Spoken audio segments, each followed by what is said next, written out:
பன்னீர் 65 எப்படி பண்ணலாம் பார்க்கலாம். ஒரு 1/4 கிலோ பன்னீர் எடுத்து க்யூபாக கட் பண்ணி வச்சுக்கோங்க. அதில் காரத்துக்கு தேவையான மிளகாத்தூள், உப்பு, மல்லித்தூள்,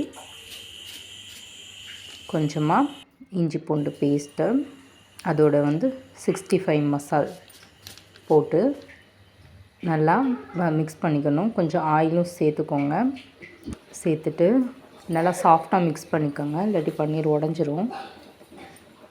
நல்லா எல்லா பக்கமும் படுற மாதிரி மசாலா எல்லாம் நல்லா பரட்டிட்டு அதை ஒரு மூடி போட்டு ஒரு 10 நிமிஷம் மூடி வச்சிடணும்.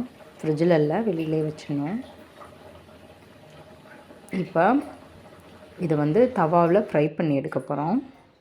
அதுக்கு ஒரு தவாவில் கொஞ்சமாக எண்ணெய் ஊற்றிட்டு பன்னீர் க்யூபெல்லாம் எடுத்து லைனாக அடுக்கி வச்சுட்டு அதில் எல்லா இடத்துலையும் நல்லா படுற மாதிரி எல்லா பக்கமும் திருப்பி போட்டு ஃப்ரை பண்ணி எடுத்துக்கிறணும். இது கொஞ்சம் கொஞ்சமாக பேட்சாக போட்டு எடுங்க. ரொம்ப ஃப்ளேம் ஜாஸ்தி இருக்கக்கூடாது, அடி பிடிச்சிடும். மீடியமான ஃப்ளேம்லேயே வச்சு எல்லா சைடும் நல்லா ரோஸ்ட் பண்ணி எடுத்தோன்னா நம்மளோட பன்னீர் 65 ரெடி ஆகிடும். மேலே நல்லா கிறிஸ்பியாகவும் நல்லா உள்ள ஜூஸியாகவும் செம்ம டேஸ்ட்டாக இருக்கும். இது பசங்களுக்கு ரொம்ப பிடிக்கும். இந்த டிஷ்ஷை நீங்கள் இதே ஸ்டைலில் ட்ரை பண்ணி பாருங்கள். எப்படி வந்துருந்துச்சுன்னு சொல்லி எனக்கு கமெண்ட் பண்ணுங்கள்.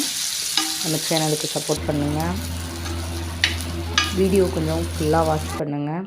இன்னும் நம்ம சேனலில் நிறைய அந்த மாதிரி கிட்ஸுக்கு பிடிச்ச ஈஸியான ரெசிபிஸ் வேறு இருக்குது.